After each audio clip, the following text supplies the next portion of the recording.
Bonjour, mesdames, messieurs. Bienvenue sur Mediaflix. Parlons santé. Santé, Parkinson, une maladie encore trop peu comprise. La maladie de Parkinson touche 10 millions de personnes dans le monde. Les chercheurs ne réussissent toujours pas à comprendre exactement comment elle survient. Une très récente étude française s'intéresse aux facteurs de risque pour les femmes. La maladie de Parkinson est l'une des principales maladies neurodégénératives, ces pathologies qui affectent peu à peu le fonctionnement des neurones jusqu'à devenir extrêmement invalidantes. Plus de 10 millions de personnes vivent avec à travers le monde, résume la Fondation Parkinson, l'une des principales organisations américaines dédiées à la lutte contre la maladie. Mais on ignore encore largement ce qui provoque ce mal. La maladie frappe plutôt les hommes et dans une écrasante majorité les personnes de plus de 50 ans. Les trois grands symptômes sont des tremblements, une rigidité des muscles et une difficulté à entamer un geste. Mais, tous ces signes ne sont pas présents en même temps et n'ont pas forcément la même intensité, indique l'organisme français de recherche INSERM. Le diagnostic de la maladie de Parkinson est délicat car les symptômes apparaissent insidieusement et aucun n'est réellement spécifique ou systématiquement présent, poursuit l'INSERM. Les traitements n'interrompent pas la maladie. On sait qu'elle est liée à la disparition progressive des neurones générant la dopamine, un neurotransmetteur. Cette dégénérescence se fait insidieusement et quand les symptômes apparaissent, les neurones concernés ont déjà largement été frappés. Les traitements existants se concentrent donc sur la dopamine. Le plus courant, la L-Dopa, stimule la production de celle-ci dans le cerveau. Mais il présente d'importants effets indésirables, avec des mouvements incontrôlés, et il n'interrompt pas la maladie. Exposition aux pesticides. Beaucoup de chercheurs soupçonnent que le déclencheur de la maladie n'est pas à chercher dans le cerveau, mais d'autres parties du corps comme l'intestin ou le nez. L'incertitude demeure néanmoins. On sait, en tout cas, que la maladie n'a qu'une faible composante génétique, seuls 15% des malades ont des antécédents familiaux, selon l'INSERM. Parmi les facteurs de risque, un lien a été clairement établi avec l'exposition à certains pesticides. Chez les agriculteurs, elle est reconnue depuis 2012 comme maladie professionnelle, en raison de l'exposition aux produits phytosanitaires. Même si elle est plus fréquente chez les hommes, la maladie de Parkinson se manifeste aussi chez les femmes. Et là encore, le flou règne. Certaines études ont montré qu'elle se déclarait plus tard chez les femmes, mais que la mortalité y était plus importante que chez les hommes. Une étude spécifique sur les femmes. Les symptômes diffèrent aussi.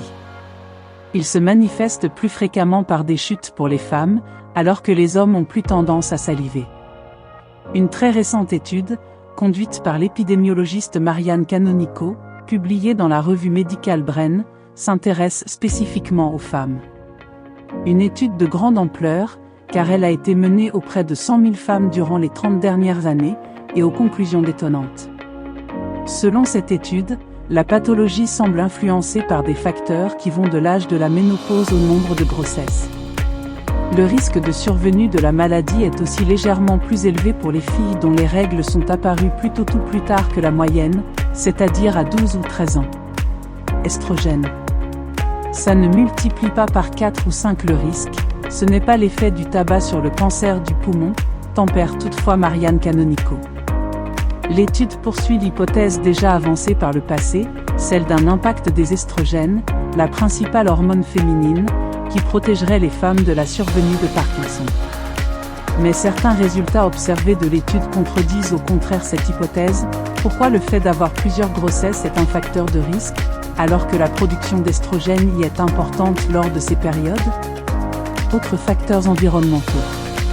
L'exposition à des métaux, éléments traces métalliques tels que l'aluminium ou les métaux lourds, via une accumulation de ces métaux dans la substance anhydra, a été fortement suspectée dans les années 1970, mais les études n'ont pas pu confirmer de lien de cause à effet et sont actuellement remises en cause, et la maladie est dans ce cadre perçue comme sporadique sauf pour une proportion minoritaire. Les traumatismes crâniens ont été associés à la maladie de Parkinson mais ne constituent pas un facteur de risque prouvé, l'augmentation des admissions de malades parkinsoniens en hôpital pour traumatisme crânien semblant une conséquence de l'évolution des troubles moteurs liés à la maladie, et non une cause. L'exposition aux radiations ionisantes est suspectée d'être un facteur de risque. La bactérie Helicobacter pylori pourrait contribuer à la survenue de la maladie de Parkinson. Alimentation. La consommation de café, et notamment de caféine, pourrait avoir un rôle protecteur 46,47. Les évidences accumulées jusqu'à présent démontrent un lien entre les habitudes alimentaires et l'incidence de la maladie. En effet, une étude prospective basée sur un questionnaire alimentaire auquel ont répondu 131 368 participants démontre que le régime méditerranéen diminue l'incidence de la maladie de Parkinson. Cette étude n'identifie pas de facteurs protecteurs en particulier. Cependant, la consommation de poissons à la base de ce régime est riche en oméga 3 qui pourrait être en lien avec la diminution du risque. De plus, une autre étude de 5000 sujets suivis sur une période de 6 ans démontre qu'une forte consommation des oméga 3 est associée avec une diminution du risque de la maladie de Parkinson. Des études supplémentaires sont nécessaires pour déterminer si les oméga 3 peuvent exercer un effet neuroprotecteur et par quels mécanismes ceux-ci agissent. Dans une étude transversale, une adhésion plus élevée au régime MIND était significativement associée à un âge plus élevé au début de la maladie, en particulier chez les femmes, qui présentaient une différence allant jusqu'à 17,4 ans entre les tertiles les plus élevés et les plus bas d'adhésion au régime. Une consommation importante de poivrons et d'aubergines et des légumes de la famille des solanacées pourrait en raison de leur teneur naturelle en nicotine prévenir en partie la maladie. D'après une revue de la littérature, l'ingestion de vitamines la plus élevée par rapport à la plus basse diminue le risque de 25% 51. Une consommation plus élevée d'antioxydants alimentaires, en particulier de vitamine E, de vitamine C et de polyphénols tels que les anthocyanes, est associée à un risque plus faible de maladie de Parkinson. Diagnostic. L'âge moyen au moment du diagnostic est de 58 ans 57.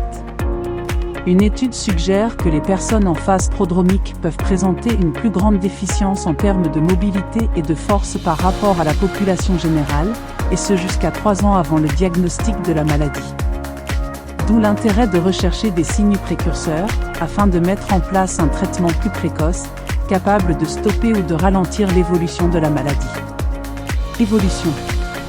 Depuis 1998, la maladie de Parkinson est classée, comme certaines maladies dégénératives plus rares, dans le groupe des synucléinopathies.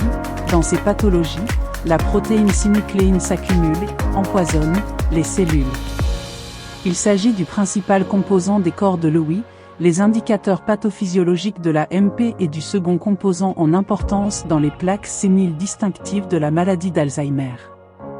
Pronostic. Il s'agit d'une maladie chronique, avec aggravation progressive, d'évolution, en règle, très longue. L'espérance de vie est diminuée. Le risque de mortalité est à peu près doublé par rapport à une population non parkinsonienne, la cause la plus fréquente étant probablement les infections pulmonaires. Les chutes sont une complication fréquente de la maladie. Si vous avez aimé la vidéo, un pouce bleu, un commentaire. Et surtout, c'est gratuit, abonnez-vous.